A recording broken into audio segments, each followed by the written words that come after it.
خب بچه‌ها امروز درس تلفظی داریم. درس تلفظیمون صداهای کوتاه و صداهای کشیده است که خیلی مهمه و توی زبان آموزیمون باید بهش توجه بکنیم. یه چیزی رو که باید بدونید انگلیسی زبانی نیستش که شما هر کلمه‌ای رو ببینید اونجوری تلفظش بکنید.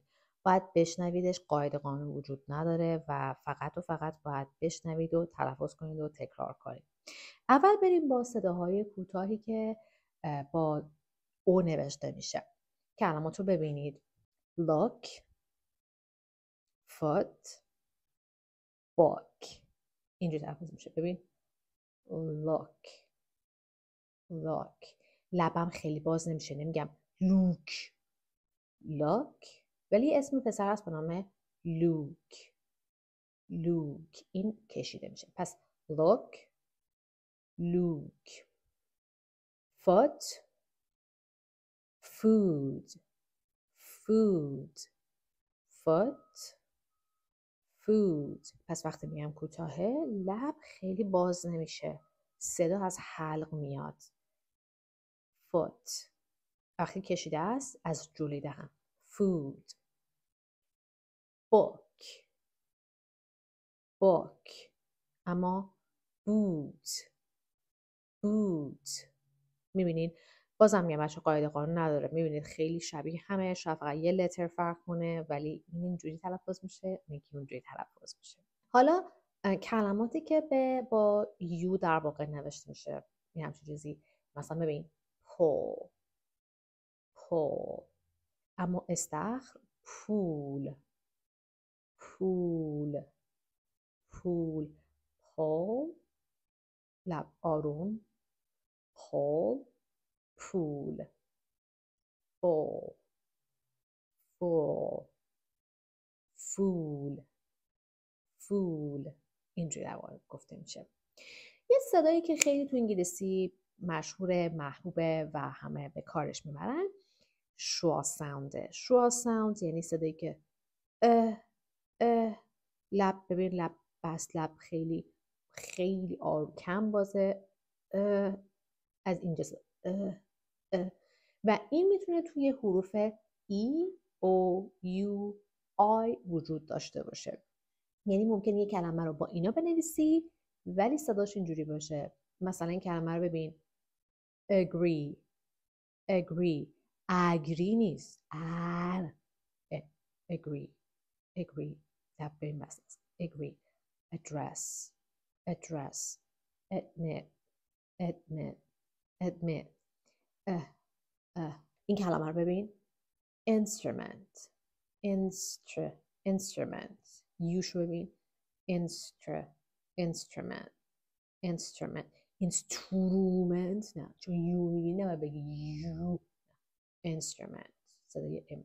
security، security، security. security نه، security، security. لب ریلکسده، راحت. security. insurance، insurance. insurance نه، insurance، insurance. پس با یو نوشته میشه ولی صدای ریلکس داره. insurance، insurance. تو کلمه computer، computer، computer با او نوشته میشه ولی ریلکس داره. computer، computer.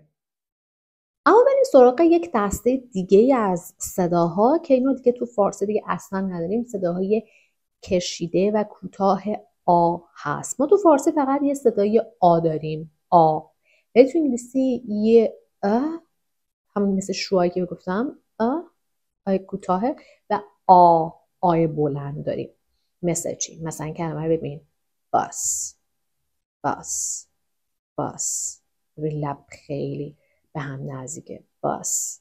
ولی رئیس باس، با، با، با، باس، باس، باس، باس، باس، باس.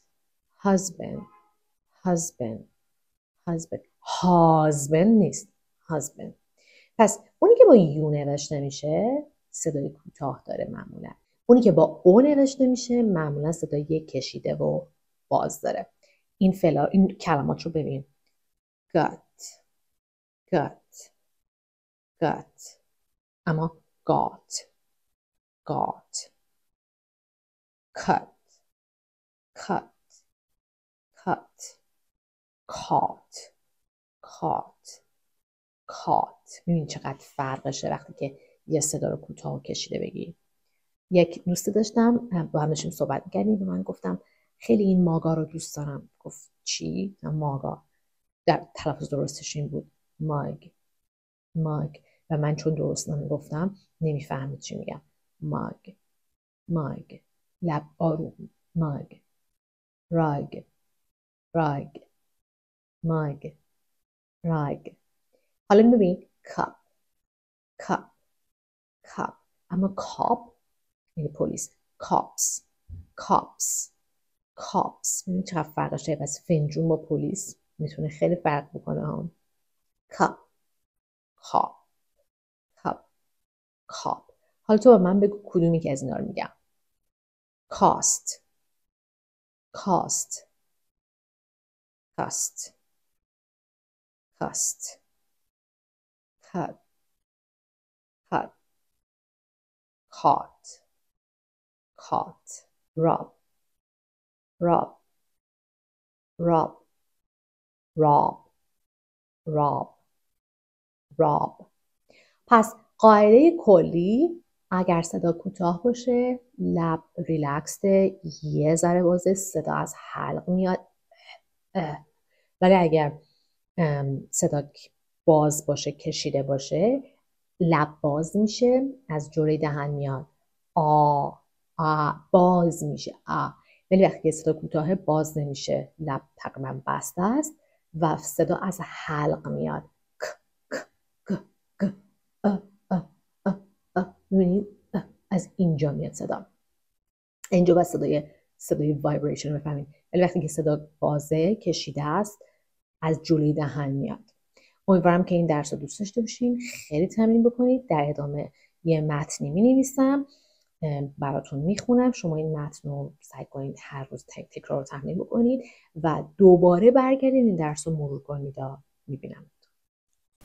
He tried to rub the stain off his shirt, but it only made it worse. As he hurried out, he realized someone might rob the house if he had left it unlocked. In his rush, he cut his finger, but before he could react, he caught sight of his missing keys.